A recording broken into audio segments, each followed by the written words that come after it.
Hi, my name is Sean Mabry. I'm a writer, and today I will humbly attempt to settle one of the greatest debates in literature, possibly going back throughout all time: escapism. Now, there's this funny territorial fight that is constantly going on with escapism, where on the one hand you have genre fiction, where people are saying it's not escapism, right? Like, you get people getting very defensive around the idea that what they're doing is escapism. And then on the other end of the spectrum, you have people writing realistic fiction and saying this is not escapism. This is something more elevated, more serious, more mature.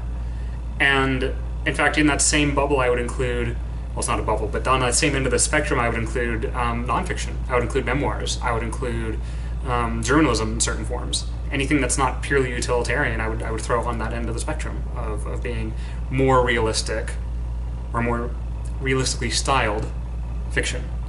And everything along the spectrum, anything that you could possibly describe as literature, even if you have to throw in the qualifier saying it's science fiction literature, genre literature, and you don't necessarily see that as a real genre, all of it, it's all in the same spectrum.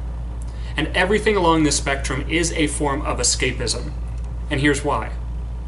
Because a story, when you strip away everything else and you get down to the pure fundamental basics, a story is a chain of events that are linked by causality.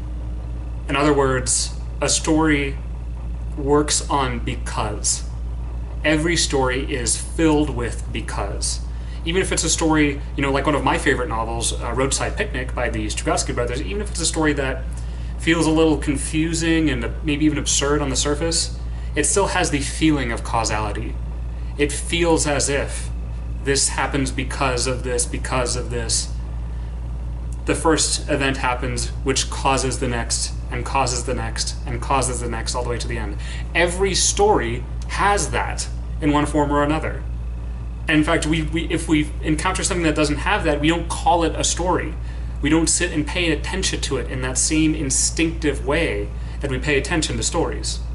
So if a story is a cause of events, a chain of events causally linked, where we can feel that causality viscerally, where we know and feel as if these events are ordered in a very careful way, or in a way that at least has a logic to it, then we know we're practicing a form of escapism, because reality doesn't operate that way.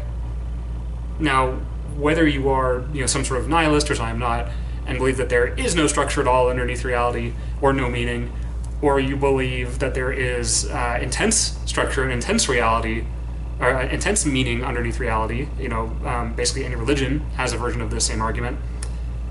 Whichever of those two you believe, we can all agree that what we experience day to day, what reality feels like to the touch, is not obvious and does not have a clean chain of events, does not have clear causality. It feels very often like chaos. It feels very often like it violates our sense of what should come next. It violates our sense of because. And so the reason why it is not at all immature, childish, or trivial to engage in escapism is that we need to escape from the hard contact with reality to get creative. And this is true. There's actually a great book that touches on this, a book I've probably mentioned on here before, called Deep Work by Cal Newport. One of the things Cal Newport talks about in that book, and this is after studying great leaders in politics and in business, great artists, great psychologists, great scientists, even civil rights leaders. I mean, the book really covers a whole gamut of people who have done stunningly important work and done enormous things to move our world forward.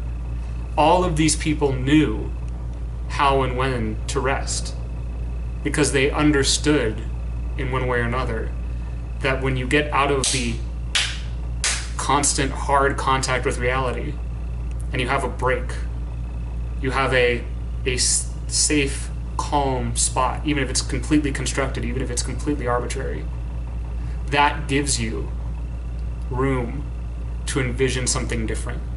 That gives you room to dream of something better that you would like to see in the world. And it lets you believe it and visualize it and experience it in your imagination which is the crucial first step in actually making it happen. Once you have that, you can actually go work backwards and create the steps of action it'll take to create that thing. Whether it's a new piece of art, whether it's a solution to a tough political problem, whether it's a solution to an economic problem, whether it's a new business model, whether it's a new medicine to cure a disease. All of these things, it's all coming back to that same fundamental process of finding deliberate and thoughtful rest that allows you to express your full creativity. And stories are one of the best tools we have for doing that. That's why we love stories. That's why stories are everywhere. And that's why we're always going to need stories. And frankly, that's why I don't care which stories you want to use, as long as they're not doing anything else that's terribly unethical, as long as it's not propaganda in favor of something terrible. I don't care what genre you're into. I don't care if you want to call it literary or not. I don't care if you're even reading romances. And I actually love romance. I have a ton of respect for the romance industry. It's all good. It's all story, and we all need it. So find the stories that work for you. Don't judge anyone else for the stories that work for them. And let's all get back down to the hard work of making our stories better. I hope you enjoyed this video. Feel free to like, comment, share, and subscribe as always, and I will see you again next week. Bye.